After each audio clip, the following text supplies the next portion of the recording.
Assalamualaikum warahmatullahi wabarakatuh. Kami dari kelompok 9 akan membahas materi tentang parenting Islam dan kedudukan anak dalam Islam. Di sini saya Anissa Khairani serta teman saya Jelita Dwi Cendani. Baiklah, di sini saya akan membahas bagian yang A, parenting Islam. Pengertian parenting Islam, Sohib menyatakan bahwa parenting merupakan cara yang digunakan oleh orang tua untuk mengasuh anak baik secara langsung maupun tidak langsung. Baumrin menyatakan parenting pada prinsipnya merupakan parental control, yaitu bagaimana orang tua mengontrol, membimbing, mendampingi anak untuk melaksanakan tugas-tugas perkembangannya menuju proses pendewasaan. Program pengasuhan atau parenting program Islami merupakan model kegiatan pemberdayaan ibu-ibu agar memiliki seperangkat pengetahuan dan pengalaman dan skill dalam mengasuh anak-anak agar putra-putrinya dapat berkembang sesuai dengan standar pencapaian perkembangan yang ditentukan utamanya aspek moral spiritual, kognitif, bahasa, sosial emosional, fisik motorik, dan seni. Parenting Islam adalah pola asuh yang diberikan orang tua agar memiliki seperangkat pengetahuan dan pengalaman dalam mengasuh anak-anaknya dalam mencapai 6 aspek perkembangan serta nilai-nilai dalam keislaman. Parenting Islam adalah suatu pengasuhan orang tua terhadap anaknya dalam metode pendidikan yang mengajarkan anak dalam nilai-nilai keislaman. Baiklah, di sini ada prinsip-prinsip parenting Islam. Yang A, memelihara fitrah anak. Dalam hadis disebut bahwa setiap anak lahir dalam keadaan fitrah. Fitrah yang dimaksudkan adalah ia membawa iman dari alam kandungan. Yang B, mengembangkan potensi anak. Mengembangkan potensi anak ini ditunjukkan supaya anak-anak tumbuh dan berkembang menjadi pribadi yang mantap dan kokoh. Yang C, memberikan pengarahan. Orang tua wajib mengarahkan anak pada kesempurnaan, mengajarinya dengan berbagai aturan, tidak menuruti segala permintaannya, dan sebagainya. Yang D, bertahap. Mendidik anak harus dilakukan dengan penuh kesabaran dan ketelatenan, tidak tergesa-gesa ingin melihat hasilnya, namun bertahap sedikit demi sedikit hingga anak mengerti dan memahami pengarahan orang tuanya. Baiklah, di sini ada pola parenting. Yang pertama, pola otoriter. Pola asuh otoriter ditandai dengan cara mengasuh anak dengan aturan-aturan yang ketat, pemaksaan terhadap anak untuk berperilaku seperti pengasuh. Kebebasan untuk bertindak atas nama diri sendiri dibatasi, jarang ada komunikasi dan tukar pikiran, dan diberlakukan hukuman fisik secara kasar. Pola asuh otoriter merupakan pola yang berpusat pada orang tua. Yang kedua, pola permisif. Pola asuh permisif merupakan pola asuh yang berpusat pada anak, di mana anak mempunyai kebebasan yang sangat luas untuk menentukan segala sesuatu yang diinginkan, sampai-sampai tidak ada batasan, aturan-aturan maupun larangan-larangan dari orang tua untuknya. Yang ketiga, pola demokratis. Pada demokratis ditandai dengan adanya pengakuan orang tua atau pendidik terhadap kemampuan anak. Anak diberi kesempatan untuk tidak selalu tergantung kepada orang tua atau pendidik. Orang tua sedikit memberi kebebasan kepada anak untuk memilih apa yang terbaik bagi dirinya. Kemudian di sini ada metode parenting Islam. Yang pertama, metode keteladanan. Keteladanan dalam parenting diperlihatkan oleh orang tua pada anaknya, yaitu contoh perilaku dan ucapan yang patut diikuti oleh anak dalam bertindak. Yang kedua, metode nasihat. Mauzah Hasanah merupakan istilah lain dari metode nasihat untuk anak-anak. Metode ini masih cukup relevan mengingat dunia anak masih dunia meniru, baik meniru perbuatan ataupun ucapan dari orang tua. Yang ketiga, metode kisah. Metode kisah, secara teoritis, metode ini mampu mendidik anak-anak dengan baik yang telah dijelaskan. Sesungguhnya, pada kisah-kisah mereka itu terdapat pengajaran bagi orang-orang yang mempunyai akal. Yang keempat, metode pembiasaan. Pembiasaan adalah salah satu faktor yang memperkuat proses penanaman nilai-nilai keagamaan anak. Metode ini sangat cocok untuk hal-hal rutin yang dilaksanakan seperti membaca doa sebelum dan sesudah makan, minum, ketika anak tidur dan bangun tidur, keluar dan masuk kamar mandi, keluar dan masuk rumah, dan lain-lain. Yang kelima, metode perumpamaan. Perumpamaan yaitu suatu frase yang digunakan untuk menceritakan peristiwa tertentu yang serupa atau sama dengan yang sedang dialaminya. Yang keenam, metode tarbib dan tarhib. Anak yang berperilaku positif dan berbuat baik dapat diberikan pujian dan hadiah agar anak merasa senang dengan perilaku yang baik. Itu disebut tarbib. Sedangkan perilaku sebaliknya, ia perlu ditakut-takuti agar anak jera dari perilakunya itu. Kemudian, materi parenting Islam. Yang A, materi akidah. Dalam pendidikan Islam, keimanan merupakan materi pertama yang harus diberikan kepada anak untuk memaksimalkan penanaman aspek akidah ini. Orang tua juga perlu memilih metode yang tepat di antara beberapa metode yang telah disebutkan di bagian sebelumnya.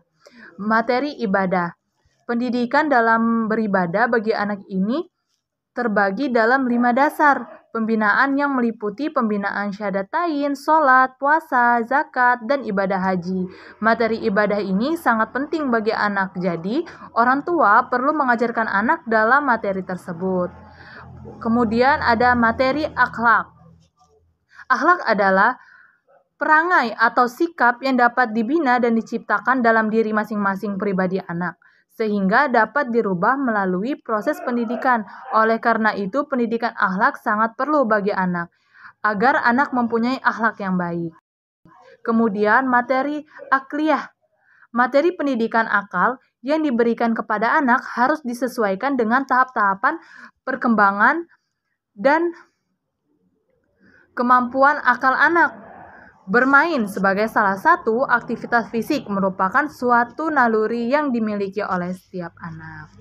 Kemudian ada materi jasmani. Materi parenting aspek jasmani tidak dalam bentuk kata-kata ataupun tulisan, melainkan dalam bentuk latihan fisik sesuai pertumbuhannya. Materi pendidikan jasmani yang diberikan kepada anak harus dapat mengarah pertumbuhan dan perkembangan fisik dan psikis anak secara terpadu.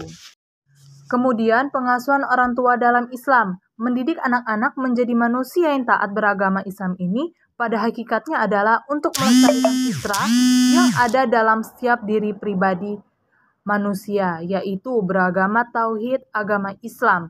Seorang anak itu mempunyai dua potensi, yaitu bisa menjadi baik dan buruk. Oleh karena itu, orang tua wajib membimbing, membina, dan mendidik anaknya berdasarkan petunjuk-petunjuk dari Allah dalam agamanya, agama Islam, agar anak-anaknya dapat berhubungan dan beribadah kepada Allah dengan baik dan benar. Oleh karena itu, anak harus mendapatkan asuhan, bimbingan, dan pendidikan yang baik dan benar agar dapat menjadi remaja manusia dewasa dan orang tua yang beragama dan selalu hidup agamis. Sehingga dengan demikian anak sebagai penerus generasi dan cita-cita orang tuanya dapat tumbuh dan berkembang menjadi manusia yang dapat memenuhi harapan orang tuanya dan sesuai dengan kehendak Allah. Ajaran Islam yang tertulis dalam Al-Quran, hadis, maupun hasil ijtihad para ulama telah menjelaskannya secara rinci, baik mengenai pola pengasuhan anak prakelahiran anak maupun pasca kelahirannya. Di sini saya akan menjelaskan pemaparan selanjutnya, yaitu tentang B. Kedudukan anak dalam Islam. Pengertian anak di dalam konteks sosial, penetapan terhadap anak atau keturunan merupakan salah satu kewajiban umat yang dimaksud agar tidak timbul kekacauan pada anggota masyarakat dalam upaya memperjuangkan, menuntut, dan menjalankan serta melaksanakan berbagai macam hak dan kewajiban. Anak sebagai amanat Allah yang harus dilaksanakan dengan baik, khususnya bagi orang tua, dan tidak boleh begitu saja mengabaikannya, lantaran hak-hak anak termasuk ke dalam salah satu kewajiban orang tua terhadap anak yang telah digariskan oleh agama Islam. Kewajiban orang tua dan hak-hak anak. Kewajiban orang tua terhadap anak Dalam suatu rumah tangga yang aman dan damai, segala sesuatu yang menyangkut kesejahteraan anak adalah di bawah pengamatan kedua orang tuanya. Suami istri bahu-membahu dan bekerja sama memenuhi hidup semua keperluan anak-anaknya. Anak pun tentram dalam pertumbuhan jasmaniah dan rohanianya. Perawatan dan pemeliharaan terhadap seorang anak diwajibkan kepada ibu, sedangkan hak pendidikan terhadap seorang anak diwajibkan kepada kedua orang tua. Hak dan kewajiban ini diibaratkan kepada masing-masing orang tua, baik selama perkawinan ataupun jikalau perkawinan telah diputuskan. Penetapan kedudukan anak. Hak dalam perspektif hukum memiliki aspek yang universal terhadap kepentingan anak. Meletakkan hak anak dalam pandangan hukum memberikan gambaran bahwa tujuan dasar kehidupan manusia adalah membangun umat manusia yang memegang teguh ajaran agama. Dengan demikian, hak anak dalam pandangan hukum meliputi aspek hukum dalam lingkungan hidup seseorang. Kedudukan anak dalam pandangan Islam.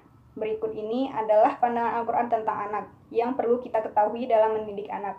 Yang pertama, anak sebagai amanah bagi orang tuanya. Kedua, anak sebagai generasi penerus. Ketiga, anak adalah tabungan amal di akhirat. Dan yang keempat, anak adalah penghiburan dan perhiasan dunia bagi orang tuanya. Pandangan Al-Quran tentang posisi dan kedudukan anak. Islam memiliki pandangan yang berbeda terhadap anak jika dilihat dari perspektif Al-Quran, dan Al-Quran menempatkan beberapa posisi anak di dalam kehidupan ini, yakni 1. Anak sebagai penyejuk hati atau qurrata ayun. Sebagai qurrata ayun atau penyejuk hati kedua orang tuanya, inilah kedudukan anak yang terbaik, yakni manakala anak dapat menyenangkan hati dan menyejukkan mata kedua orang tuanya. Mereka adalah anak-anak yang apabila ditunjukkan untuk beribadah seperti sholat, mereka segera melaksanakannya dengan sukacita. Yang kedua, anak sebagai perhiasan dunia atau zinatun hayat. Anak sebagai zinatun atau perhiasan dunia dimaksudkan bahwa anak bisa menjadi sesuatu yang menyenangkan bagi orang tuanya. Mereka merasa sangat senang dan bangga dengan berbagai prestasi yang diperoleh oleh anak-anaknya, sehingga dia pun akan terbawa baik namanya di depan masyarakat. 3. Anak sebagai ujian atau fitnah atau fitnatun. Anak bukan saja sebagai perhiasan hidup, akan tetapi seorang anak bisa juga menjadi fitnah bagi kedua orang tuanya. Fitnah itu adalah ujian baik berupa ujian kesabaran, ujian yang mendekatkan diri atau menjauhkan diri dengan Allah Ta'ala. Ujian baik atau buruknya seseorang di hadapan masyarakat. Seorang anak menjadi ujian kesabaran bagi orang tua. Setiap anak memiliki sikap yang berbeda dalam sebuah keluarga, sehingga dengan perbedaan sikap tersebut membutuhkan kesabaran yang tinggi bagi orang tua. 4. Anak sebagai musuh atau aduun. Sekian presentasi video dari kelompok kami. Terima kasih. Wassalamualaikum warahmatullahi wabarakatuh.